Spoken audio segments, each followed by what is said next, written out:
Voy a intentar leer Memory Mambo de Achy Ovejas en inglés. Chapter 1. I've always thought of memory as a distinct individual thing. I've read with curiosity about the large parts of our brains where memory resides, how these areas remain vital, as animated as 75 as at 25 years old. Scientists say that when we think we're losing our memory, what's actually happening is that we've blocked or severed connections. But I don't know. I'm not that old, just 24, and I often wonder just how distinct my memories are. Sometimes I'm convinced they're someone else's recollections I've absorbed. I'm not talking about hooking into past lives or other links established spiritually or physically to other times. I'm not talking at all about suppressed memories. It's just that sometimes other lives lived right alongside mine interrupt, barging on my senses, and I no longer know if I really lived through an experience or just heard about it so many times or so convincingly that I believed it for myself. Became the lens that I believed it for myself became the lens through which it was captured, retold, and shaped. Sometimes I'm as sure that I couldn't have heard the stories about the memories any more than lived through them, that both of the experiences are false for me, and yet the memory itself will be so fresh, so fantastic and detailed that I'll think maybe my family and I are just too close to each other.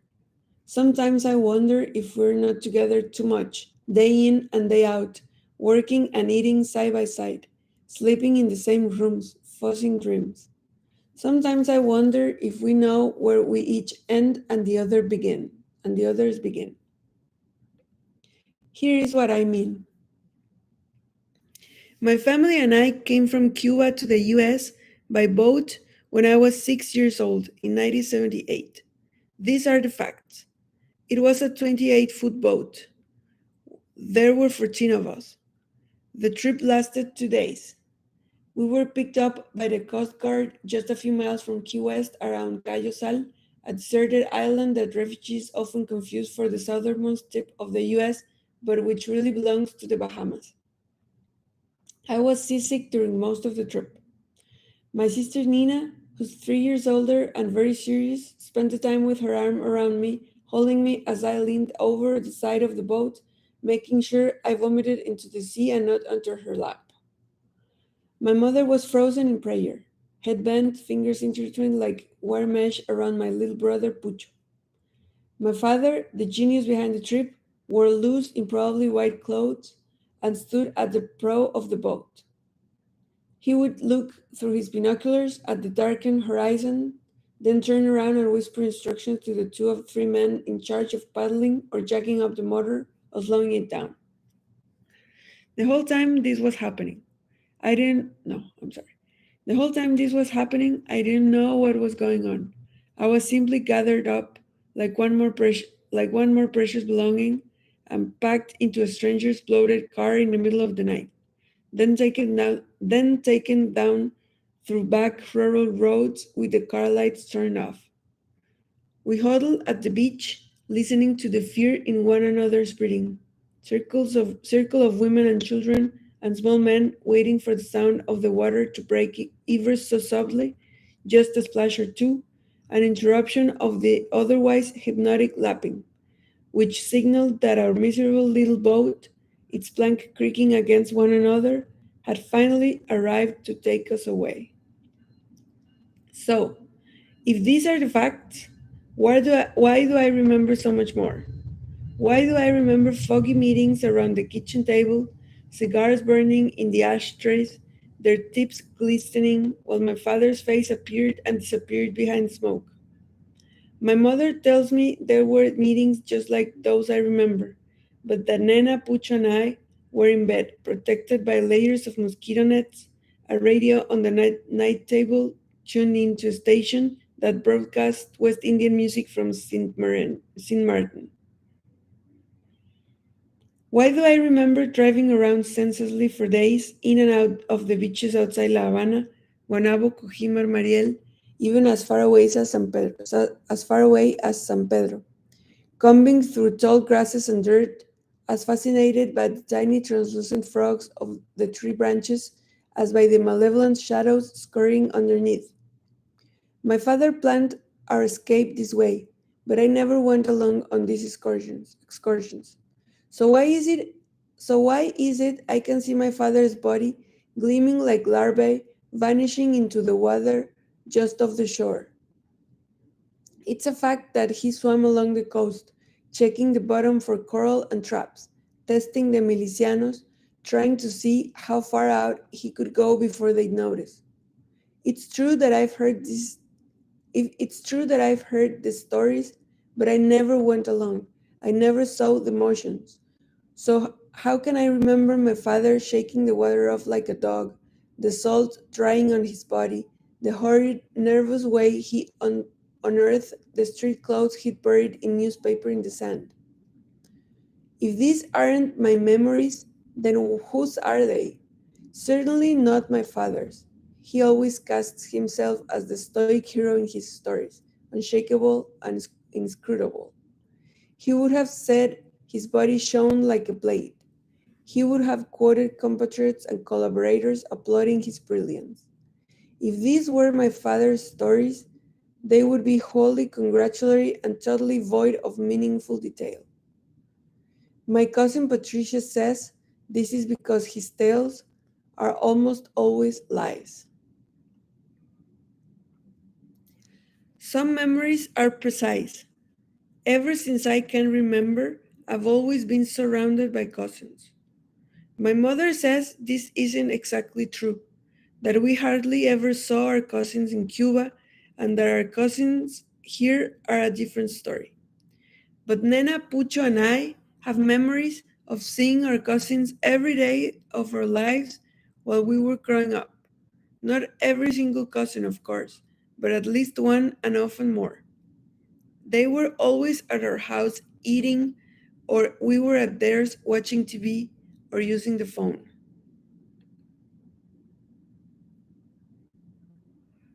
In Cuba, when we had birthday parties, there were so many cousins to invite that hardly anybody outside the family came. When I look at those old black and white pictures my cousin Patricia brought back from Cuba, all the other relatives turn into one big genetic smear, but I can identify my cousins at a glance. Most of these, Pedro Javier, Titi, Jorge, and Eduardo, the twins, and Tomas Joaquin, are older and stayed on the island. But I know their faces. I know our family. What I mean is, we look exactly alike, with our sallow skin and large liquid eyes. No matter the memories, we could never deny each other. In the US, Nena Pucho and I walked to class with our cousins Manolito, Caridad, and later, when she was old enough, Pauli. Patricia, Patricia, who's US born and much older, gave us tips on how to survive. When American kids called us names or tried to hit us, we fought back or took refuge together. Sometimes we'd just huddle in the playground, listening to them screeching like birds at us. Just like in Cuba, all the cousins in the US have that unmistakable stamp of kinship. It's all in the eyes, sometimes tragic perhaps, something tragic perhaps. I don't really know how to describe it. Sometimes when I look at Caridad or even Patricia, who's strong, their see through eyes remind me of cats at night. There are pictures of me in Cuba right after I was born, being bounced in the air like a rag by my cousin Tomas Joaquin, a skinny blonde boy with biceps, and bulging calf muscles, even at 10. I don't look scared, but far away and serious. Tomas Joaquin is looking at me with eyes shiny and black. There is an abyss there, I think. There are hazy color snapshots of me from when we first arrived in the US, a rubbery toddler in the arms of a slow eyed adolescent, all proud and beaming. That's Caridad, and in the picture she's holding me all wrong, but I'm happy. My pupils are so bright, they look like peacocks' cold reflecting light. The first boy my sister Nana kissed was my cousin Manolito, and the first girl I kissed was my cousin Pauli. Not because we liked each other that way, but because we were curious and we could do that with each other. That's the thing about cousins. They're part of the family and yet they're not. They're like faulty brothers and sisters, always present, always in all in on all the streets, but not pure enough to bring it to the nucleus, the very heart of the matter. They're electrons just flitting about, connected only by the mystery of their orbit. Then there's the difference between blood cousins, like the ones in Cuba, and cousins in exile. We're stuck with blood cousins. They're there, recklessly swinging off the branches on the family tree, whether we want them or not. They assume they can call on us just because we crawled out of the same DNA pool, regardless of whether we've shared a word with them or not. They figure they can get us to send them food and medicine, to file their papers to get them out of Cuba, even to support them once they're there. Here, I'm sorry. Once they're there. Once they're here. They assume we'll tell them our most intimate thoughts, even if we just met them, because they're family, because they're links in the chain of our history, even the history we don't know. Cousins in exile are different. They're the cousins we never had, something far more vital than just substitutes for the one left in Cuba. We know them because they're the only Cubans in our American neighborhood, or the only Cubans in our apartment building, or sometimes, even if they're not from the same town as our parents, maybe they're from the same province. We just sort of stumble on these cousins, sorting out coincidence and fate. It doesn't matter how it happens. By the end of the first or second visit, we're related. We're kissing hello and goodbye. Before we know it, their parents are Tio and Tia and have the power to punish us if we misbehave. I know a lot of people think cousins in exile are really random relationships, links forged out of loneliness and desperation. And that's kind of true, I admit, but there's more. We have an affinity, a way of speaking that's neither Cuban nor American, neither genetic or processed. There's a look, a wink, the way we touch each other. We communicate, I suspect, like deaf people, not so much compensating for the lost sense, but creating a new syntax from the pieces of our displaced lives. There are times I admit I'm sorry, when I can't remember if I'm related to somebody by blood or exile. It's not often, but it happens now and then. I'll see an impossible resemblance. I'll connect loose branches on the family tree.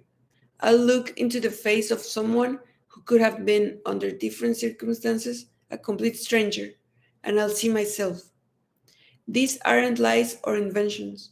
How else could I explain my family? How else could I explain myself? I don't long for a perfect memory. I don't want to snare the universe. I already know that's beyond the flood connections of my small and curious brain. What I want to know is what really happened.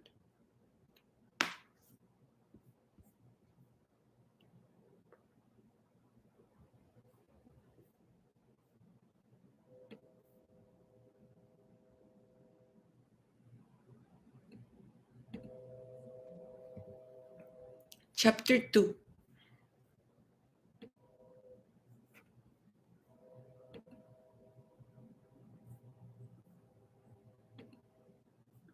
My cousin Caridad and her husband are fighting about whether she should buy a new car or not.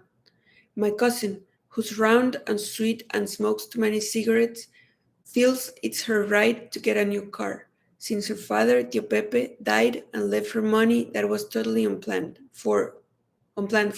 So why not? But Jimmy, my cousin-in-law of sorts, says no, they don't need a new car. According to him, their old one, a beat-up Ford Escort, is fine, and they have plenty of other debts to pay before buying something that luxurious. Besides, he sneers, Where the hell does Caridad think she's going to go without him anyway? Caridad says she doesn't want to buy a luxury car, just one of those little geometros. She tells him they get 50 miles to the gallon and fit in little itty bitty parking spaces. They're like baby Porsches and cost just $8,000. Come on, Jimmy. She whines. It'll make me feel better about Papi dying.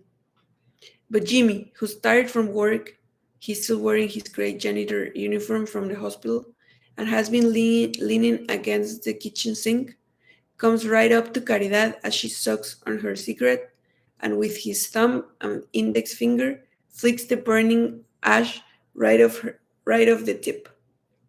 Caridad winces and I watch the tiny fireball hit the floor and smolder. No, and that's final, Jimmy says, then leaves the room. He practically swings his hips on the way out. He thinks he's that cool. The whole time, I just sit at the kitchen table playing with the edge of the plastic placemat, which says Cuba and has a map of the island, a picture of the flag, and a bouquet of palm trees. On the placemat, Cuba looks like a giant brown turd. The flag's color have faded so that the triangle appears pink. I'm not about I'm not about to say anything because while I love my cousin very much, I know them well she's truth proof in love with Jimmy and totally immune to reason. It's my fucking money, Caridad whispers fiercely. Papi left it to me to do whatever the hell I want with it, and if I want to buy a car, I can do that. Don't you think so, Juani? What I really want to say is, if it's your money, why do you have to ask him permission anyway? But we aren't having a conversation. That's between her and Jimmy. My job here is to listen. So I just roll the corner of the placemat in my fingers and watch her light another cigarette. She's leaning against the sink now, just like Jimmy did a minute ago. She's vibrating too. When she sees what I'm doing to the placemat, she bends over and swats my hand as if some snot-nosed kid. Hey, I protest, then slap down the curled corner of my placemat. That hurt, I say. There's a big red mark across my knuckles. But, as expected, Caridad isn't really paying attention to me. She says, who does he think he is anyway, huh? I don't know, I mutter. My ambivalence isn't because I think that, as her husband, Jimmy has any right to tell her what to do. We both know from experience that you just don't mess with Jimmy because his temper is wild. But, and I hate to give him credit for anything because I've always thought he's a bastard, he does have a point. Living on just one salary in their overwhelmed, overstuffed one-bedroom apartment above our family's laundromat, they really do have other bills to pay. He can't just tell me what to do like that, she says, smoke curling from her nostrils like a ram's horns. But we both know he can, and does.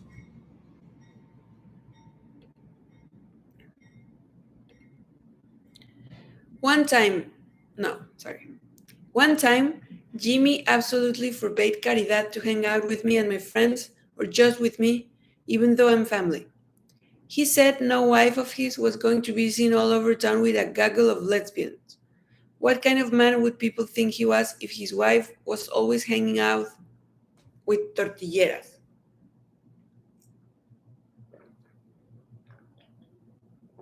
For the longest time, it's true that Caridad used to hang out with me and my friends, most of whom are lesbians. This was no secret to the family or the neighborhood, probably, but it wasn't as if anyone ever got confused and thought Caridad was gay. She has always preferred and enjoyed her power with men, on top and on the bottom. She likes the dangers that come with men too, especially certain Latino men, that they might not show up for a date or that they'll be mean or hurt her. It's not that she likes getting beat up. Nobody ever hit her before Jimmy, no matter how often any of her boyfriends threatened to. In fact, she hates it. But she relishes the role she gets to play in bringing down her bad boys. She likes making strong men weak, not through humiliation or cruelty, but with her hands and mouth and the way she tosses her hair away from her face, winking and laughing.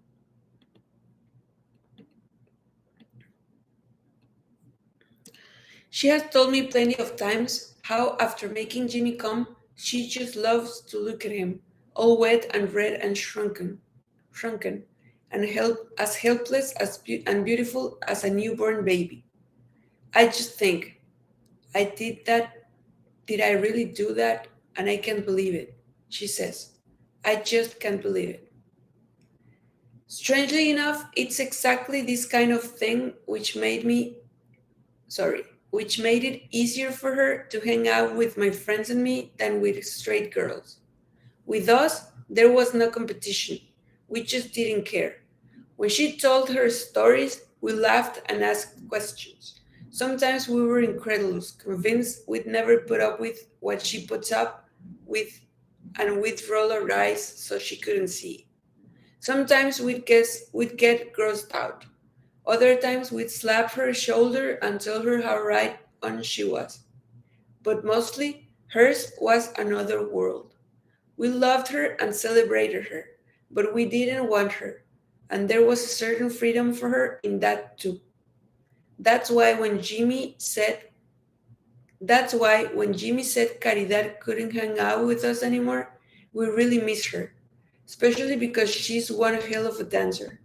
Since she's one of the older cousins, she actually learned to dance in Cuba, where they play their really authentic music. Not just Celia Cruz, but Benny Moré, Arsenio Rodriguez, Celeste Mendoza, and Los Van Van too. So she got assigned to teach us, all of us younger cousins, how to dance. Patricia Patricia's the oldest of all, but she was born in New York, which we joke is the reason she can't dance worth a damn. Caridad taught us the mambo, the cha-cha-cha, the rumba, even the tango. She tutored us out, she tutored us in the movement of our hips, how to close our eyes and toss our head back as if we were in ecstasy and the music had completely invaded us. Since then, most of us have figured out how to really get in the groove with the rhythms, so we don't have to think about looking suave anymore. Of course, in order to teach the boys how to lead, like my brother Pucho, who's a real flatfoot, Caridad had to learn how to lead herself. This is a unique talent, a girl who knows how to move another girl with just one touch of her lower back, one little glide of her hip, a graceful tug here and there. Gina, a lover I'm still aching over, dances like that. In a lesbian bar, this is a big deal. We loved Caridad. We used to fight among ourselves to see who'd get to dance with her, which she just ate up.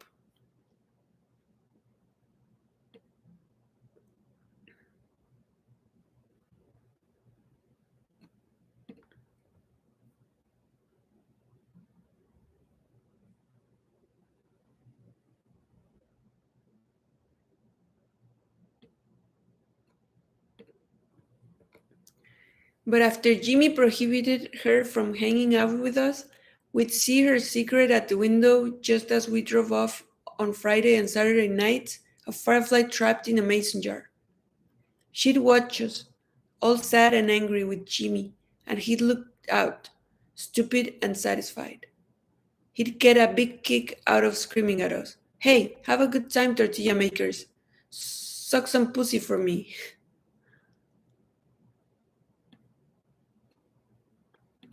Then Caridad would yell at him and they'd get in a fight.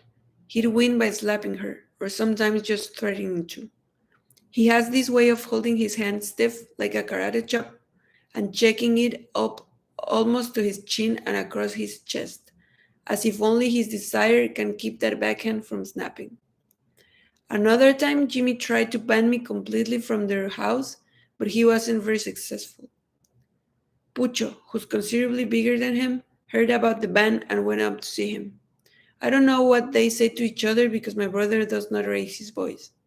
Pucho's one of those quiet types, the kind that carry knives with which they casually pick at their cuticles, like they're just having a chat and there's nothing wrong with the whole world.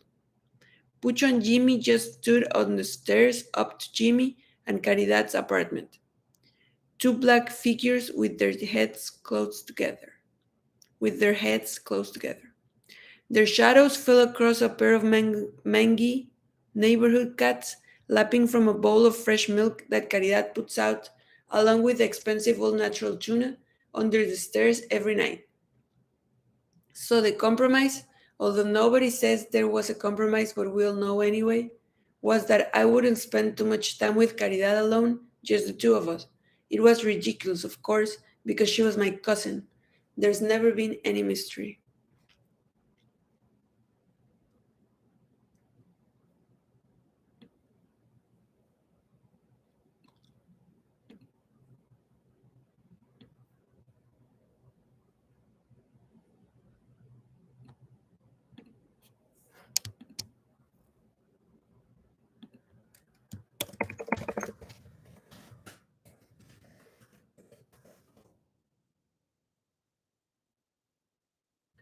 Caridad told me that she once asked Jimmy qué carajo his problem was with me.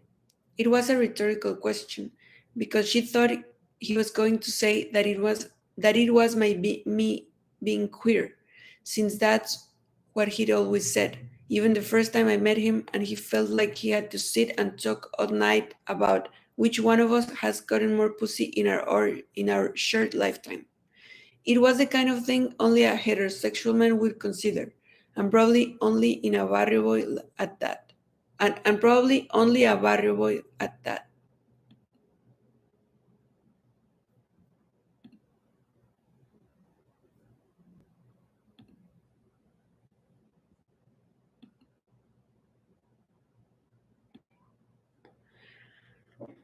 I've never told Caridad this, but that first time she left us alone in the living room at her parents' house, those 20 minutes it took her to get dressed and get her makeup on, Jimmy just sat there on the couch and stared at me, his legs wide open, his hand rubbing his dick until it was practically jumping out of his pants. You ever want one of these? He asked me. He rested his head on the back of the couch, his cheeks all flushed. His penis pushed his penis pushed at his loose dress pants as if trying to erect a tent. Not inside you, but like one of your own. I'm tall, kind of big boned and flat chest, tomboyish too. And I've got my father's jawline, so I could see how, in his ignorance, he'd gotten confused. Still, I really should have been ticked off, or maybe scared. Jimmy isn't too big, kind of short really with a smooth hairless chest, but he's strong. Yet, when he talked to me like that, instead of telling him what a dumb question that was, or how homophobic and insecure he sounded, I just laughed and told him no, that I didn't need one of those. I get what I want, you know what I mean? I said to him, all cocky. He smiled from under hooded eyes, then took his hand from his crotch and sighed. We were quiet like that for a minute or so, him with his eyes closed, just letting the tent slowly collapse, me watching intently. It was like a standoff. Dangerous, yes, but also just plain exhilarating. I went home that night and got off a dozen or so times just playing that scene over and over in my head. So even though he was totally out of line, sitting there rubbing his cock, I couldn't very well tell Caridad about that without also telling her, one way or another, how it affected me. She's my cousin. She should have known. I figured better let sleeping dogs lie. Besides, it would have just confused matters because she's used to me being a lesbian and she has very definite ideas about what that means. And she probably would have felt that she had to be jealous, which would have been all wrong. When she asked Jimmy what his problem was with me, now that they were already married and he had her totally under his thumb, he said, totally serious, Juan is just like me. We're two of a kind. What do you mean she's just like you? Caridad asked him, incredulous. So he told her she'd do anything. Like come on to her own cousin. Is that what you think? Caridad asked. Yeah, he said. Maybe. Depends on the circumstances. When Caridad reported all this to me, I thought, yeah, he would do that, that asshole.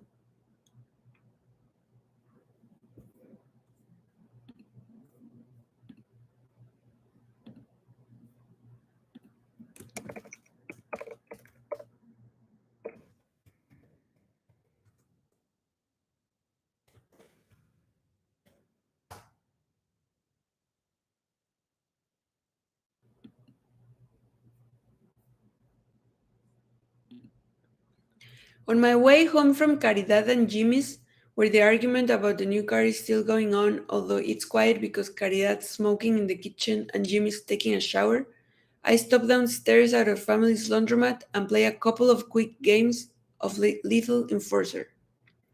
The laundromat's closed, but I have keys, and I can let myself in anytime. I'm the assistant manager, but since I got back from visiting my sister Nana in Miami, where she now where she now works doing PR for an all-new Spanish language radio station, I haven't been hanging around here much.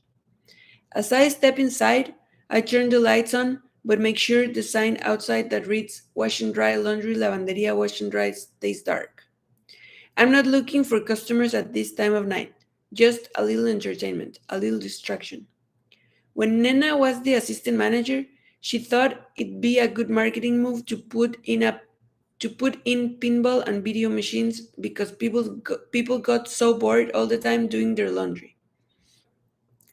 It took some convincing, though, because my father, the official manager, although it's always been Nena or Tia Sanaida or me who has really known what's going on, thought the machines would attract gangbangers. But Nana's attitude was that even gangbangers have to wash their clothes. She's a real good capitalist, my sister. And then she figured out the real magnet for them wasn't the games anyway, from which we eventually made tons of money, but the public payphone, from which we never did pull much. So we got rid of the phone and put in a whole bank of games along the back wall. After Nana moved away, I took over the laundromat, and when it came time to reevaluate the games, I got rid of Centipede, which she loved, but I thought it was so inane. All those little beads tumbling down the screen. I replaced it with Mortal Kombat, which is probably even more idiotic and certainly bloodier, but so popular that the only time nobody's jerking the controls and ripping heads off virtual bodies is when the laundromat is closed. I kept Mr. Pac-Man, no, Mrs. Pac-Man, because even though it's sexist, I like the whole idea of eating a path through the maze. I also brought in The Simpsons and vintage fireball pinball machine with the spinning rubber disc in the middle. I once read somewhere that it was Hugh Hefner's favorite machine at the Playboy Mansion, but it's such a great game. I try not to hold that against it. And of course, Little Enforcer, which is vicious and which I admit I just love. It's just a shoot 'em up game. You get a gun and a screen full of bad guys and you try to kill them. And you try to kill them.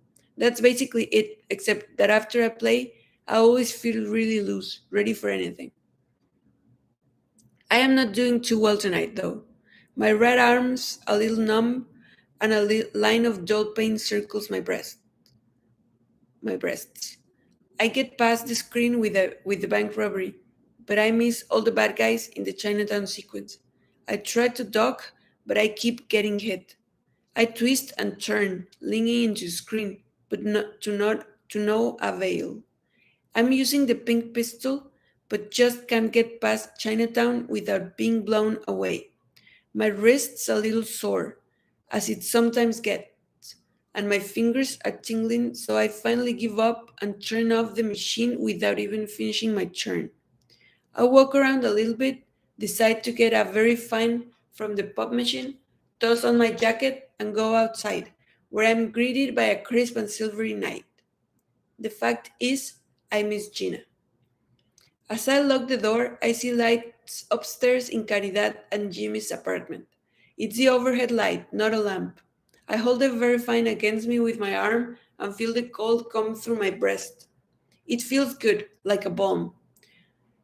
I turn the laundromat turkey and walk over to pull the burglar gates together.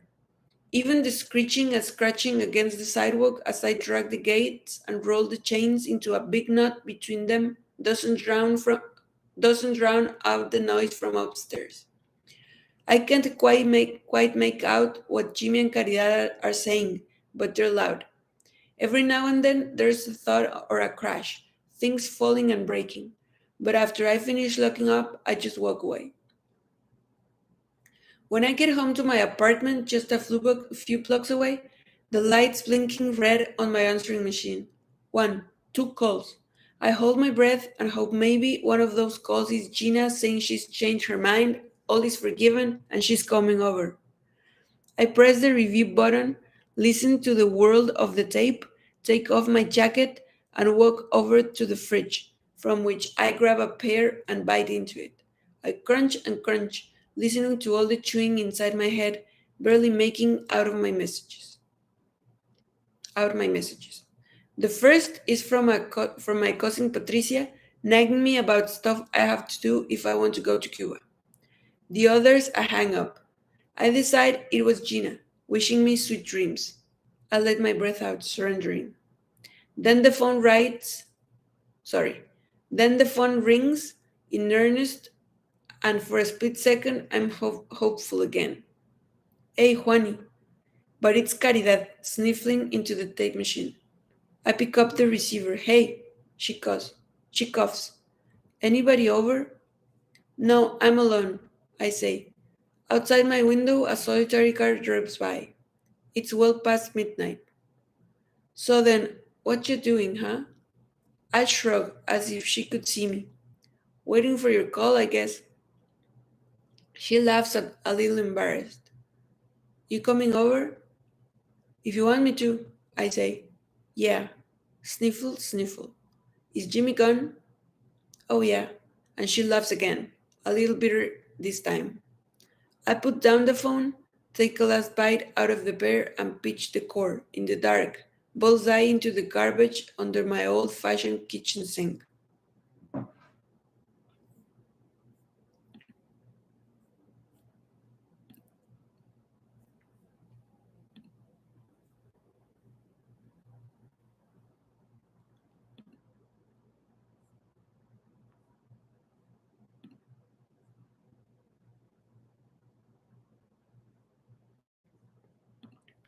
Voy a empezar el capítulo 3, pero creo que lo voy a dejar a la mitad.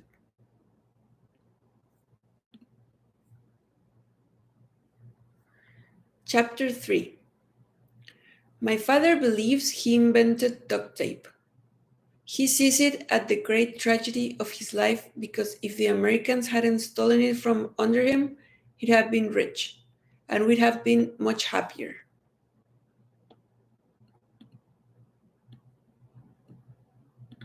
If things had gone the way he believes they should have, we'd never be running the wash and dry laundry lavanderia wash and dry in Chicago.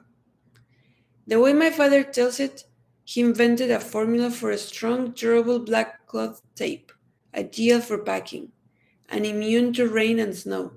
Although this, of course, was theoretical, because never having been out of Cuba in his life at the time of his great discovery, he didn't really know. He called his breakthrough cinta magnética, even though it had nothing whatsoever to do with magnetics, electricity, or power of any kind. I don't know how much any of this is true. I have a vague memory of shirtless men in the patio of our home in Havana, brushing whole strips of black cloth with some horrible stinky glue. I remember I remember it as infernally hot and made hotter by the flames cooking buckets full of my father's goo, and the men, hairy chested and thin, wearing wearing loose black pants and hard shoes with laces. When they bent over the buckets, we could see the white line of their underwear hanging off their hips, broad elastic bands wet with sweat. My father, Alberto Jose Casas y Molina, directed traffic, his reading glasses on the tip of his nose, a handsome, absent-minded fellow with long, fleshy arms. He'd stand in the middle of all the activity, taking mysterious notes on his clipboard and squinting in the sunlight. To check his masterpiece, he'd stick the little finger of his left hand into the buckets and burn himself. Then he'd curse under his breath and wave his little finger around, hoping that somehow the wet tropical air would cool and heal it. He'd instruct the men, always named Fellow or Cuco or Cheo, on how to roll the cloth together into big black wheels. They'd stand on opposite ends of the patio, one guy, say Cheo, holding the tape on a spool and rolling it in, while another guy, probably Cuco, held the end of the tape and walked toward him until they practically touched noses. Then they'd start again, as soon as they disentangled themselves, because inevitably Cuco would get stuck on the tape, or Cheo's fingers would glue themselves together.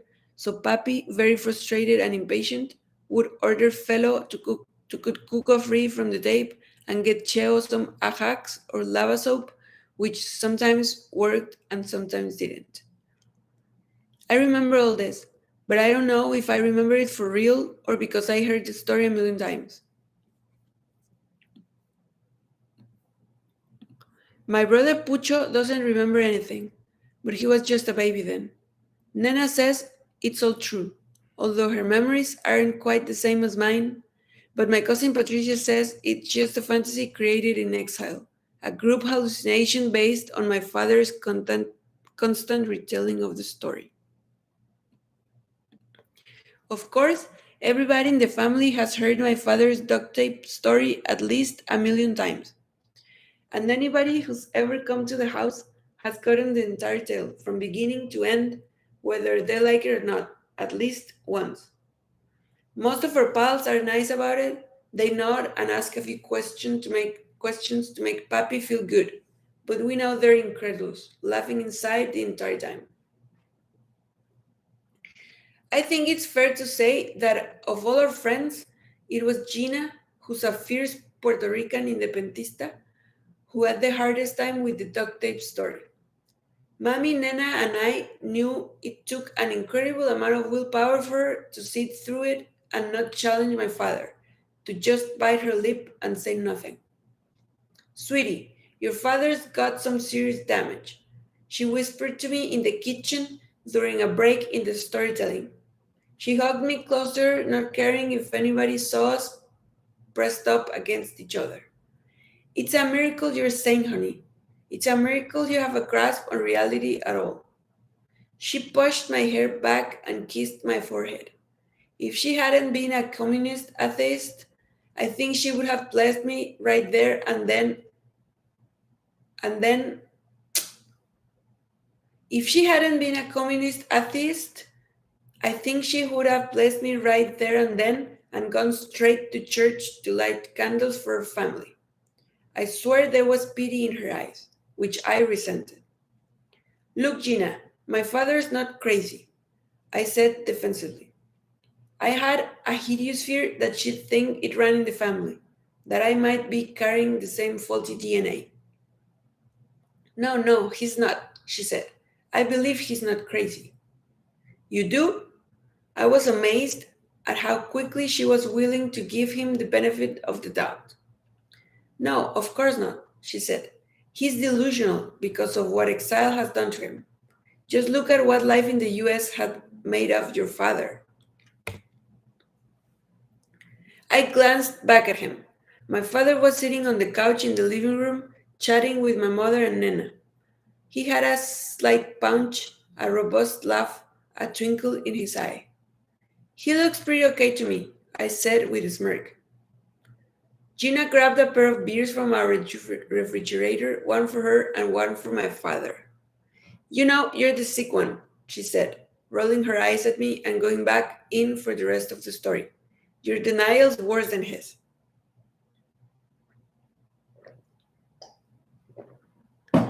If Gina had the hardest time, Jimmy had the easiest. My father told him the duct tape story one Sunday afternoon while they lounged around waiting for Mommy, Caridad, and me to make dinner. My father drank beers with Jimmy and offered him Nicaraguan cigars grown from Cuban seeds and imported through Mexico. Jimmy, perhaps afraid that the male bonding he sought wouldn't take if he rejected the sleek brown fellows my father offered him, accepted. He spent the rest of the evening looking pretty green, which probably had a lot to do with the ease of the surrender to story. To the ease of his surrender to story. All the while my father yacked on, my mammy and I made boliche moros y cristianos and fried malanga, which Caridad had sliced into paper thin chips. One gigantic cultural feast. Depending on who's listening to the story, my father says that either he was a prosperous businessman recruited by the CIA after the Cuban Revolution, what he told Jimmy, who he knew was anti Castro, or that he was unemployed and when the CIA came calling, didn't have any other options, what he told Gina because he didn't want to be provocative. But either way, whether he ever implies Fidel Castro was a bad guy or not, in both versions, he certainly believes working for the CIA was a good route into the American business community, where he hoped to market his cinta magnética.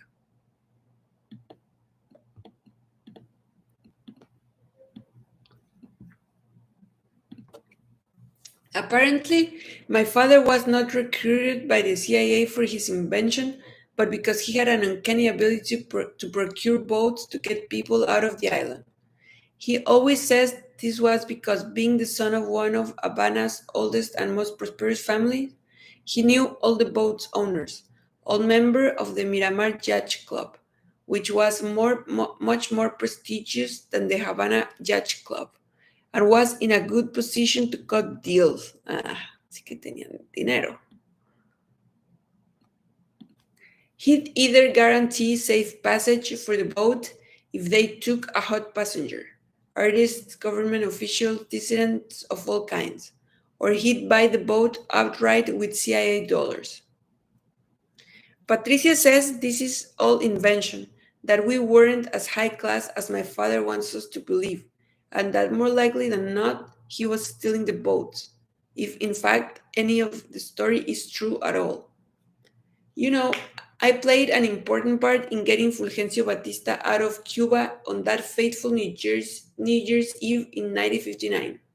My father told Gina and Jimmy, both of whom kindly didn't mention that my father would have been just a kid in 1959, or that they knew the old dictator had left the island by plane, not boat. I remember watching Gina during this part, terrified she'd been unable to keep from laughing. I remember too how relieved I was when she kept a straight face, and the little smile she gave me, as if saying, "Don't worry, I know he's your father. I'm not going to say anything upsetting. I love you, okay?" I know for a fact my father doesn't do well with challenges. Patricia, whose father, Raúl Fonseca, the rich and famous artist, actually fought with Fidel against Batista, confronted Papi once about his age in 1959 and his alleged participation in the old dictator's escape, but he didn't even blink. Look, I was a very mature teenager. People in Cuba were more mature. Everybody knows that. And you're supposed to think that Batista left by plane. Papi snorted in reply.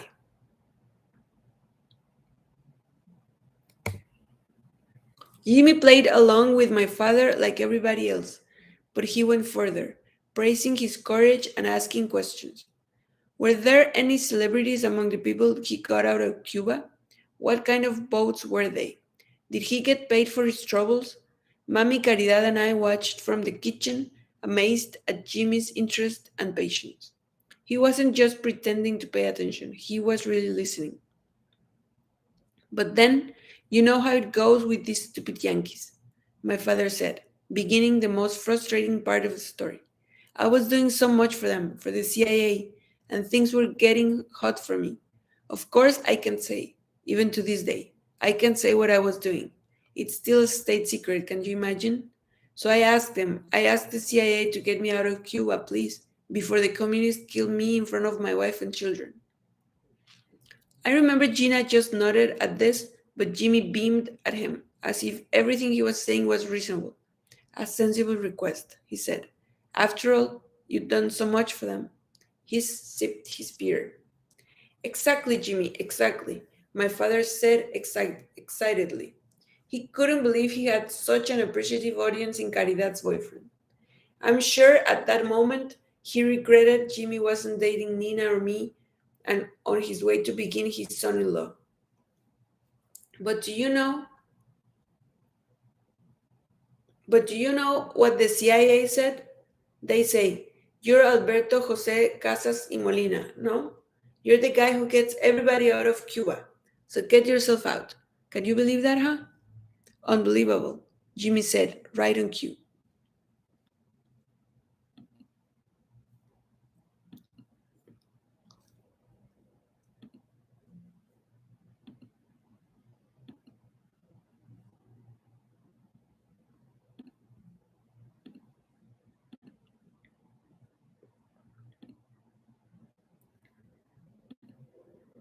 According to Papi, once he was abandoned by the CIA, he managed to prepare one last boat for a family and a few friends, making elaborate plans for a midnight rendezvous at a deserted beach outside Havana.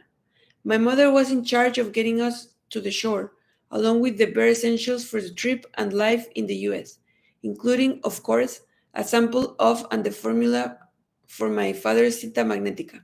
But somehow, in the madness of the moment, she either lost it or forgot it, depending, again, on my father's audience for the story and how he and Mammy are getting along at the time. For Gina, my father just threw his hands in the air as if he wasn't sure what had happened.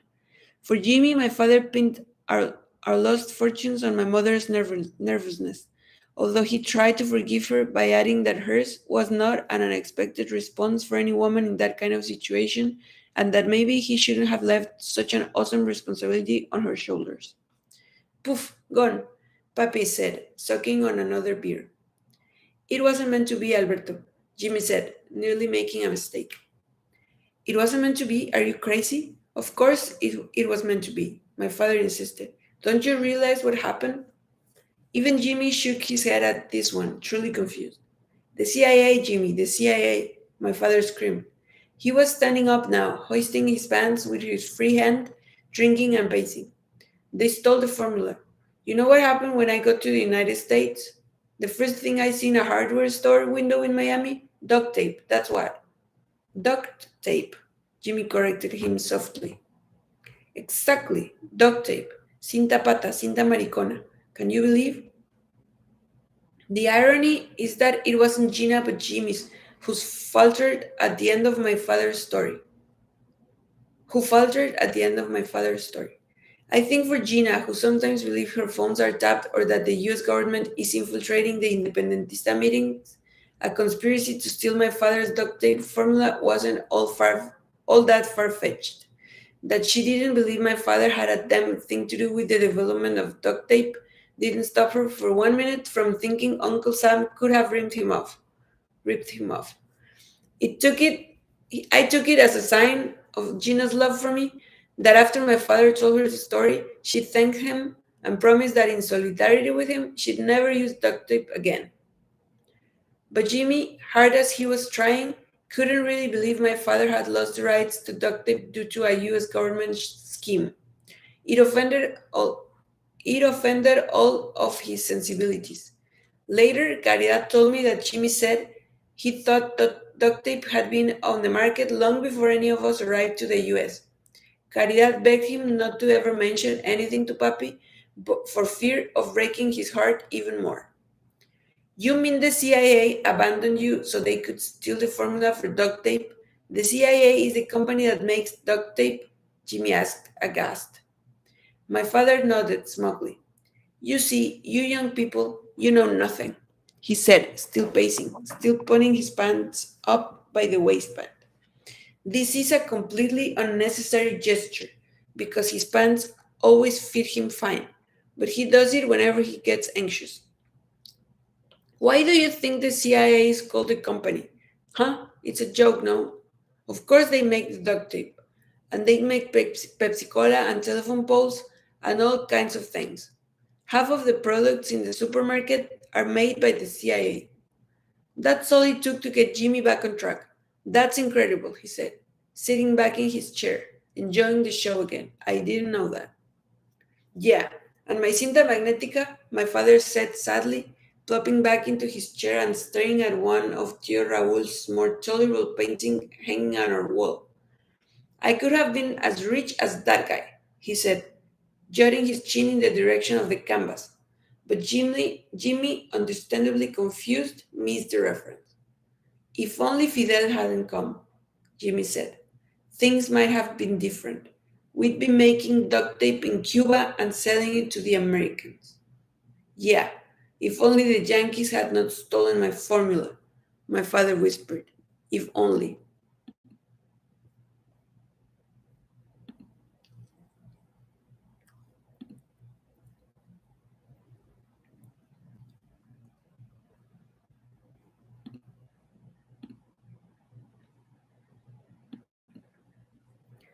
It's not surprising then that regardless of whatever my father's relationship really was with the CIA, if any, he wasn't the one who pushed to leave Cuba.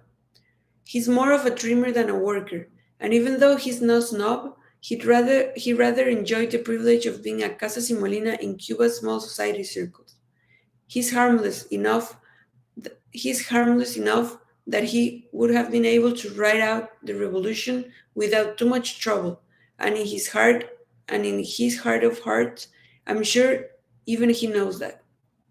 Frankly, we left Cuba not because the milicianos were after my father for stealing boats, but because of my mother.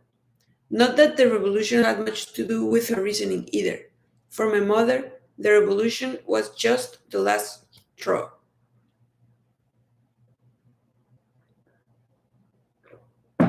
It's not that my mother didn't like Cuba. She did. I don't think she's ever been as happy as she is in those dull colored pictures of her at Paradero Beach, slim and loose limbed, laughing it up with my father. There's something very marvelously Cuban about them in those photos. My father's in white linen pants and a guayabera. My mother's wearing thick dark lipstick and pearl earrings. All around them, Varadero is dense with its unlikely pine trees, and the sun is so bright, Mommy and Papi are always squinting. In one picture, my father is cocky with his hand on his hips, staring right at the camera, and my mother is swooning underneath, gazing up at him as if he were the biggest star in Hollywood. In another picture, they're sharing a chaiselong under an umbrella, their legs tangled in a wildly sensual way that's hard to believe for them. As long as I can remember, they've never been particularly affectionate in public, much less sexual. According to Nena, to whom my mother confides everything, my father didn't even sleep with my mother their whole first year of marriage because supposedly he respected her so much. He went to brothels instead, although Patricia, a fervent Fidel supporter until a few years back, always claims that there were no brothels in Cuba in the 60s, one of the real achievements of the revolution, and that the story has to be false on that basis alone. At the time of these happy photographic scenes, my father didn't have much family money left, most of it having been squandered by his father, a corrupt former government official affiliated with Batista. Didn't have a job and didn't have prospects beyond the Cinta Magnetica, but my mother was sure she'd found a prize. My father, after all, is green eyed and very light skinned. For my mother, Xiomara Ruiz y Garcia, a café con leche mulata from Guanabacoa, marrying a guy this pale was a big deal. Her older sisters, Zenaida, Patricia, and Manolito's mother, had married Tio Raul, a brown skinned character who'd moved them to New York with a naughty dream of becoming an artist. Since then, he'd dumped Zenaida and taken off to have adventures with Fidel, all over Oriente Province, Costa Rica, and Mexico. Their whole relationship, including the eventual divorce, was considered a horrible family disgrace. My mother was sure she could do better than that, especially with the prestigious Alberto José Casas y Molina.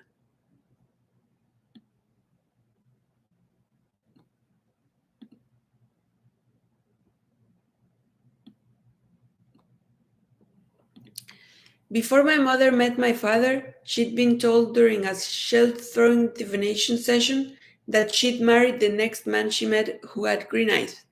She was delighted at this news because though my mother is clearly a mixed breed, just touch the pasitas or on her head, just touch the pasitas on her head.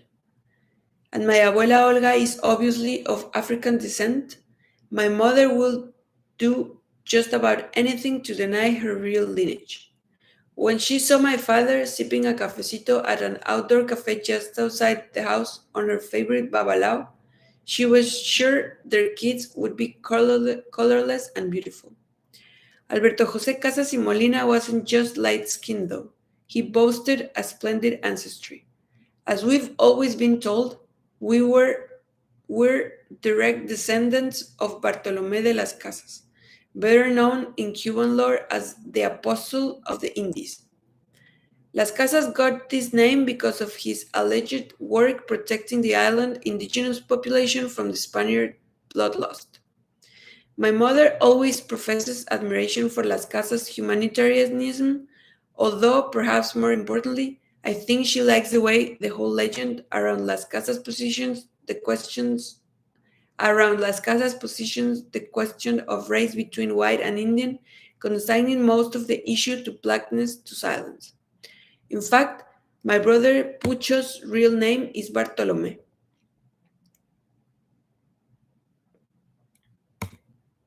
At one time, Pucho tried to get his American friends to call him Bart, which horrified my parents. Some people did call him Bart for a while, but the neighbor kids, mostly Appalachians, Pauls, and Jules, called him Puch, which wasn't that much different from Pucho. I was named Juana, I've been told, because my father always liked the name. All the great Cuban songs mention a Juana, he'd tell us, but we could never think of any that did. And then he'd just say, "Hey, what kind of Cubans are you anyway?" He'd make something up, a little chorus of funny verse about Juana la Cubana and how she danced in Havana, and we'd all laugh. My name has its own legacies, though. A dissident sister of Fidel's is named Juana, as was the unhappy and somewhat mad daughter of Ferdinand and Isabella, the Spanish monarchs who set Columbus on his way to Cuba and for whom the island was originally named.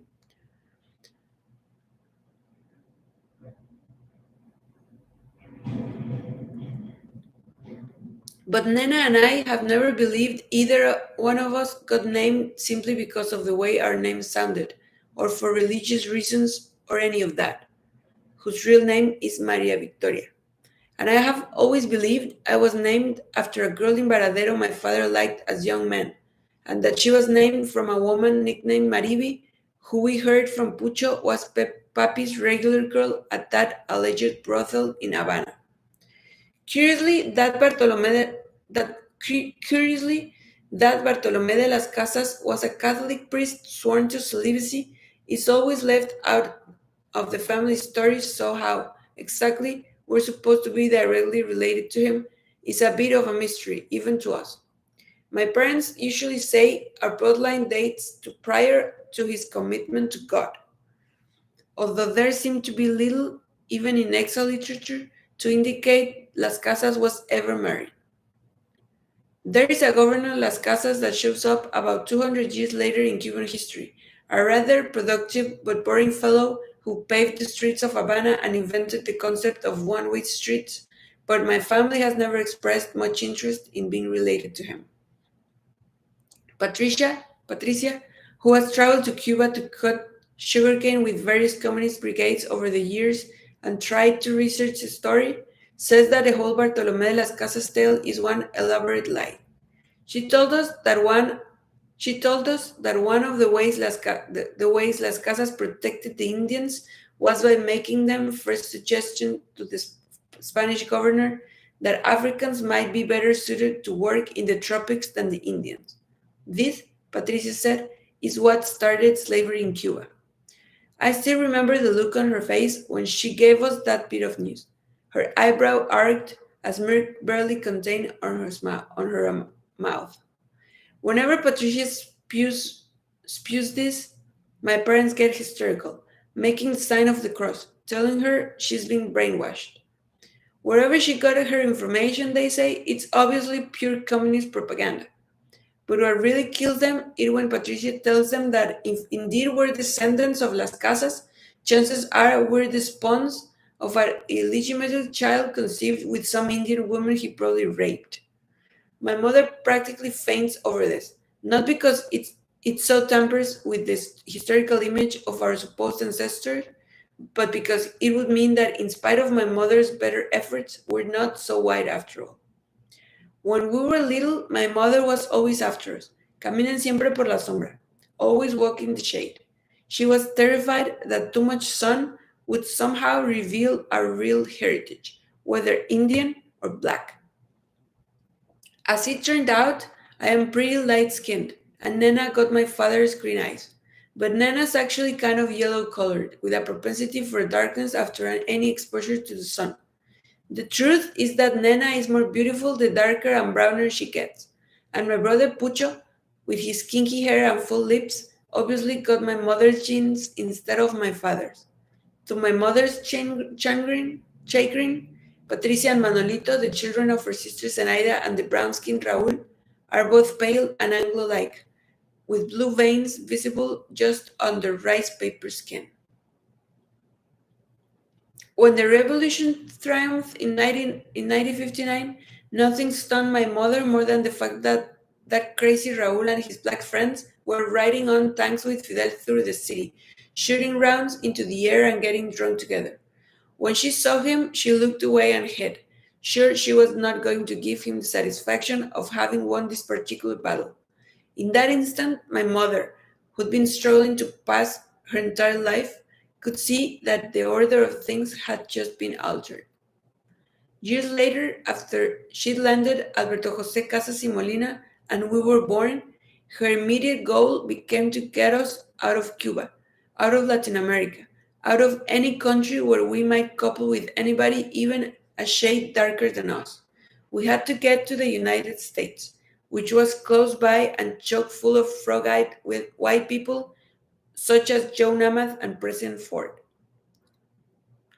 Each time Mammy remembers the moment when Raúl Fidel and his supporters waved and laughed at the multicolored masses lining the streets of Havana on that historic New Year's Day, she's reborn as a counter-revolutionary. Pausa.